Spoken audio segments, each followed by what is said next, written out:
सर्वसामान्यांचं हक्काचं व्यासपीठ।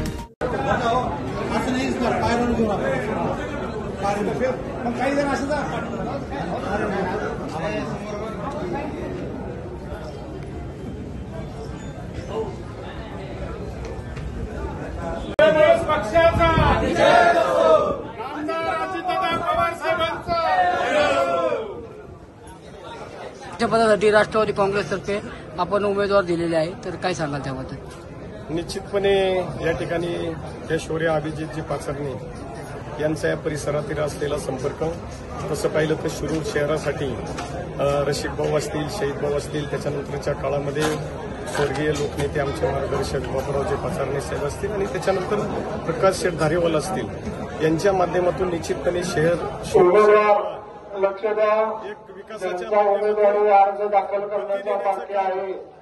त्यांनी कृपया आपले संस्कार तात्काळ माननीय निवडणूक अधिकारी यांच्याकडे यावे. समाजाला आणि सर्व घटकांना नंतर कोणाचाही अर्ज स्वीकारला जाणार नाही. या शिरूर शहराला दिला तोच विचार पुढे नेण्याचं काम भविष्य आज काळामध्ये 17 सर्व मंडळी नोव्हेंबर 2025 राष्ट्रवादी काँग्रेस पार्टीच्या नगरपालिकेच्या निवडणुकीसाठी निश्चितपणे या ठिकाणी ही उमेदवारी शेवटचा दिवस आहे. लोकनेते बाबूरावजी तरी पाचरणे कृपया साहेब यांच्या कुटुंबात आजच्या दिवसानंतर कोणतीही अर्ज स्वीकारण्याची प्रक्रिया उमेदवारी या ठिकाणी होणार दिलेली आहे. नाही.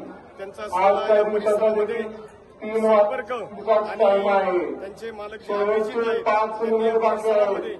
2:55 झालेले आहेत. जर या परिसरामध्ये कोण उमेदवार अर्ज करायचा बाकी असेल तर तात्काळ अर्ज देऊन माननीय निवडणूक निर्णय अधिकारी यांच्या कार्यालयात याच्या माध्यमातून निश्चितपणे एक चांगल्या मताधिक्याने राष्ट्रवादी शेवटचे 5 मिनिट बाकी आहे. या ठिकाणी तात्काळ विजय होतील. निवडणूक निर्णय अधिकारी यांच्या कार्यालयात यावे. शिरूर शहराला विकासाच्या माध्यमातून गती देण्यासाठी आपण गेल्या वर्षभरामध्ये जवळपास 40 कोटी रुपये शिरूर शहराला या ठिकाणी विकासासाठी दिले. शिरूर शहराचा डीपीआर या ठिकाणी आपण तयार केलेला आहे, जेणेकरून येणाऱ्या काळामध्ये 17 एकर जागा जी आपली आरक्षित आहेत ती देखील अंतिम टप्प्यामध्ये आणण्याचं काम आपण या ठिकाणी केलेलं आहोत.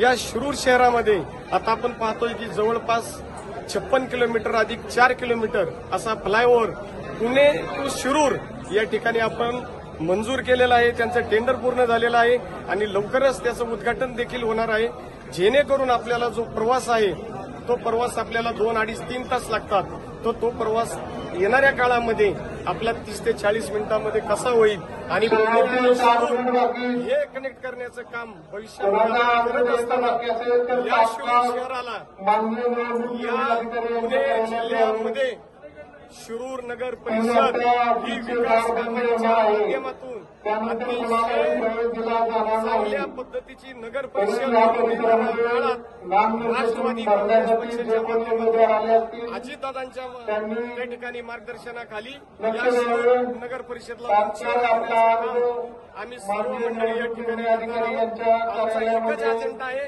की शिरूर शहराचा विकास झाला पाहिजे. सर्वसामान्य नागरिकांना या ठिकाणी सर्व समाजातील सर्वांना बरोबर घेऊन त्या ठिकाणी समाजामध्ये कुठल्याही प्रकारच्या वातावरणामध्ये तेढ निर्माण होणार नाही आणि सर्व समाजाला न्याय मिळेल अशा पद्धतीचं काम भविष्यामध्ये राष्ट्रवादी काँग्रेस पक्षाच्या माध्यमातून या ठिकाणी निश्चितपणे आम्ही भविष्यामध्ये देखील करणार आहोत. भाजपने उमेदवारी दिलेली आहे नगराध्यक्षपदासाठी, मग महायुती तुटली का असं म्हणायचं का? आता महायुती तुटली का याच्यावरती निश्चितपणे वरिष्ठ सांगतील. एक आमदार म्हणून त्या ठिकाणी लोकनेते बाबूरावजी पाचरणे साहेब असतील, निश्चितपणे यांच्या मार्गदर्शनाखाली हा विधानसभेमध्ये अतिशय भव्य दिव्य असा विजय मी त्या ठिकाणी मिळाला. त्यांच्याच विचाराला पुढे नेत असताना आपण भारतीय जनता पार्टीला अतिशय चांगल्या पद्धतीचा प्रस्ताव त्या ठिकाणी दिला होता, परंतु त्याच्यानंतर त्यांच्याकडनं कुठल्याही प्रकारचा रिस्पॉन्स आला नाही किंवा कुठल्याही प्रकारचं त्यांच्याकडनं त्या ठिकाणी वक्तव्य झालं नाही. त्याच्यामुळे आज राष्ट्रवादी काँग्रेस पार्टीच्या माध्यमातून आज सर्वच्या सर्व उमेदवारी या ठिकाणी उमेदवारी जाहीर करत आहेत. शेवटच्या क्षणामध्ये दोन्ही राष्ट्रवादी काही क्षमता घडून आणतील असं काही संकेत आहे? असं तर काही वाटत नाही, अशी तर काही शंका नाहीये, परंतु समोरची जी राष्ट्रवादी आहे आता तुम्ही निवडणुकीला सामोरं गेले 10 वर्ष तुम्ही या ठिकाणी 3 वाजता ऑफिसचे दार बंद करण्यात येणार आहे. त्यानंतर कोणताही अर्ज सुधारला जाणार नाही. सर्व उमेदवारांनी लक्षात घ्या. किती काम केलं आणि आता आपण 3 वाजेपर्यंत आहे. 2 मिनिटं देणार काय आहात जे पहिलं त्या ठिकाणी आपण सर्वसामान्य मायबाप जनतेला सांगितलं पाहिजे की तुम्ही शिरूर शहराची डेव्हलपमेंट करणार कशी आणि निधी आणणार कुठून. विधानसभेच्या निवडणुका लढवताना आपण उमेदवार होता त्यावेळेस महायुती म्हणून आपल्याला मतदान झालं. आज तुम्ही वेगवेगळे लढणार आहात नगरपालिकेला. मतविभागणी होणार त्याचा फायदा कुणाला होणार? फायदा म्हणण्यापेक्षा शिरूर शहराची शेवटचा 1 मिनिट बाकी आहे. तिथपर्यंत आवाज येत त्या परिसरातील सर्व उमेदवारांना अशी विनंती करण्यात येत आहे. राज्य उमेदवारी अर्ज दाखल करण्याचा शेवटचा मिनिट बाकी आहे. जर कोण त्या परिसरात असेल तर तात्काळ मान्य निवडणूक निर्णय अधिकाऱ्यांच्या कार्यालयात यावे. ही निश्चितपणे त्याचा विचार करून एक चांगल्या मताधिक्याने या ठिकाणी राष्ट्रवादी काँग्रेस पार्टीला विजय केल्याशिवाय राहणार नाही. त्याच्यामध्ये गेल्या 15 वर्ष आपले खासदार शिरूर लोकसभेचे शिवाजीराव दादा आढराव पाटील असतील यांनी देखील पाण्याची मोठी योजना या ठिकाणी आणली आणि असे अनेक या ठिकाणी या शिरूर शहराच्या विकासासाठी मग त्याच्यात अंतर्गत रस्ते असतील, ड्रेनेज असेल, कचरा असेल, अशा विविध प्रकल्पावर आणि जी डेव्हलपमेंट आहे त्याच्यावरती सातत्याने त्यांनी लक्ष ठेवून एक चांगला शिरूर शहरामध्ये केलेला आहे आणि हा विकासाचा अजेंडा घेऊन आम्ही येणाऱ्या काळामध्ये निश्चितपणे मायबाप जनतेला सामोरे जाणार आहोत.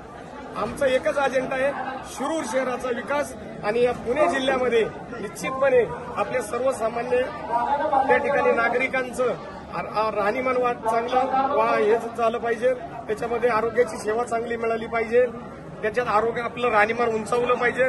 मग त्याच्या पाठीमागे शिक्षण संस्था असतील कारण की आता आपण पाहतोय की पुणे आणि शिरूर हा जो फ्लायओव्हरने आपण जोडत आहोत त्यामुळं भविष्यामध्ये शिरूर शहर हे पुणे जिल्ह्यातलं अग्रगण्य नगर परिषद म्हणून उदयास येणार आहे ज्याच्यामध्ये क्लस्टर हब असतील आणि एक करडे आणि आपला जर परिसर पाहिला एमआयडीसीचा तर या परिसरामध्ये निश्चितपणे येणाऱ्या काळामध्ये शिरूर शहराची ओळख ही महाराष्ट्रामध्ये एक अग्रगण्य नगर परिषद म्हणून उदयास येईल असं मी या ठिकाणी आपल्याला सांगू इच्छितो. राष्ट्रवादीने 24 ठिकाणी उमेदवार दिलेत का? 24 ठिकाणी राष्ट्रवादी काँग्रेसने 24+1 नगराध्यक्ष असे 25 उमेदवार राष्ट्रवादी काँग्रेसने या ठिकाणी दिलेले आहे आणि सगळेच्या सगळे उमेदवार आपण मायबाप जनतेने त्या ठिकाणी एक विश्वासार्थेने आपल्या कुटुंबातील एक सदस्य भाऊ म्हणून ज्या पद्धतीने आपण प्रेम केलेलं आहे त्याच पद्धतीचं प्रेम देऊन एक संधी या शिरूर शहराचे नागरिक निश्चितपणे त्यांच्या कुटुंबातील एक सदस्य म्हणून या ठिकाणी देतील अशी निश्चितपणे माझ्या मनात राष्ट्रवादी काँग्रेस पार्टीचा जर गरज पडली तर इतर पक्षांना तुम्ही तुमच्या सामील करून घेणार का? पहिली निवडणूक लढू द्या, लोकांचा कल येऊ द्या, मग त्याच्यावर आपण चर्चा करू. आपल्या परिसरातील बातम्या पाहण्यासाठी चॅनलला सबस्क्राईब करा, व्हिडिओला लाईक करा आणि बेल आयकॉन दाबायला विसरू नका.